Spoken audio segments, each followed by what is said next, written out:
25-ാം സങ്കീർത്തനത്തിന്റെ 5-ാമത്തെ വാക്യം, സത്യത്തിൽ എന്നെ നടത്തി എന്നെ പഠിപ്പിക്കണമേ.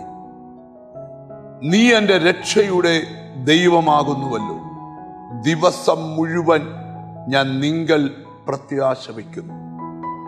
ദാവീദ് ചമച്ച ഒരു സങ്കീർത്തനമാണ്. ദൈവമേ, നിന്റെ സത്യത്തിൽ നടത്തി എന്നെ പഠിപ്പിക്കുകയാണ്. ദൈവത്തിലേക്കൊരു മനുഷ്യൻ വരുമ്പോൾ അവനിൽ ഏറ്റവും കൂടുതൽ ഉണ്ടായിരിക്കേണ്ടതാണ് സത്യം. കാരണം ലേഖനങ്ങളിൽ വായിക്കുന്നു, ദൈവം ഏക സത്യ ദൈവമാകും. യോഹന്നാന്റെ സുവിശേഷത്തില് കർത്താവ് പഠിപ്പിക്കുന്നുണ്ട്, ഞാനാണ് വഴി, ഞാനാണ് സത്യം, ഞാനാണ് ജീവൻ. ഞാനാകുന്ന വഴിയിലൂടെ, ഞാനാകുന്ന സത്യത്തിലൂടെ, ഞാനാകുന്ന ജീവനിലൂടെ നിങ്ങൾക്ക് പിതാവിന്റെ രാജ്യത്തെത്താൻ പറ്റുന്നു. പരിശുദ്ധാത്മാവിനെ കുറിച്ച് ബൈബിളിൽ വായിക്കുന്നു, അവൻ സത്യത്തിന്റെ ആത്മാവാണ്. നമ്മൾ പിടിച്ചിരിക്കുന്ന ഈ വിശുദ്ധ വേദപുസ്തകത്തെ കുറിച്ച് ബൈബിളിൽ വായിക്കുന്നത്, ഇത് സത്യവേദ പുസ്തകമാണ്. അപ്പം പിതാവ് സത്യമാണ്, പുത്രൻ സത്യമാണ്, പരിശുദ്ധാത്മാവ് സത്യമാണ്, വചന സത്യമാണ്.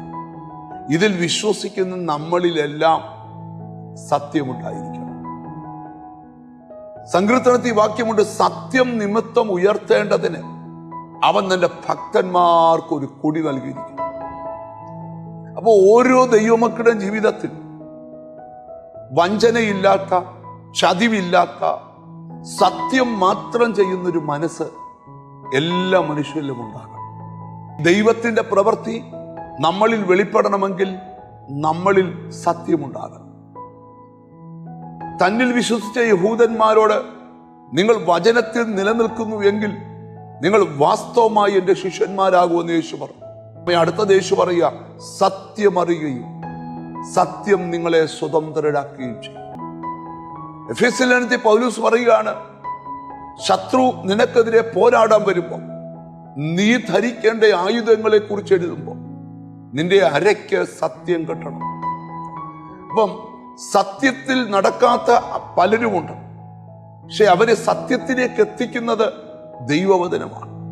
ഈ മെസ്സേജ് കേൾക്കുമ്പോൾ നമുക്കൊന്നിച്ച് ഒന്ന് പറയാം, കർത്താവേ, നിന്റെ സത്യത്തിൽ നടത്തി എന്നെ ഒന്ന് പഠിപ്പിക്കണമേ. നീ എൻ്റെ രക്ഷയുടെ ദൈവമാകുന്നുവല്ലോ. ദിവസം മുഴുവൻ ഞാൻ നിങ്കൽ പ്രത്യാശ വച്ചിരിക്കുന്നു. ആ സത്യത്തിൽ ജീവിക്കാം, ആ സത്യം അറിഞ്ഞു മുന്നേറാം.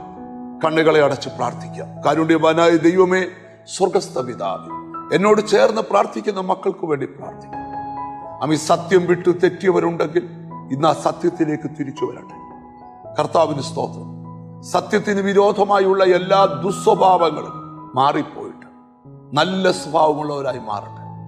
എന്നോട് ചേർന്ന് പ്രാർത്ഥിക്കുന്ന മക്കളെ നിന്റെ നാമം ചൊല്ലി പിതാവിൻ്റെയും പുത്രൻ്റെയും പരിശുദ്ധാത്മാവിൻ്റെ നാമത്തിൽ അനുഗ്രഹിച്ച് പ്രാർത്ഥിക്കും. പ്രാർത്ഥന കേട്ടതുകൊണ്ട് നന്ദി. യേശു ക്രിസ്തുവിൻ നാമത്തിൽ തന്നെ.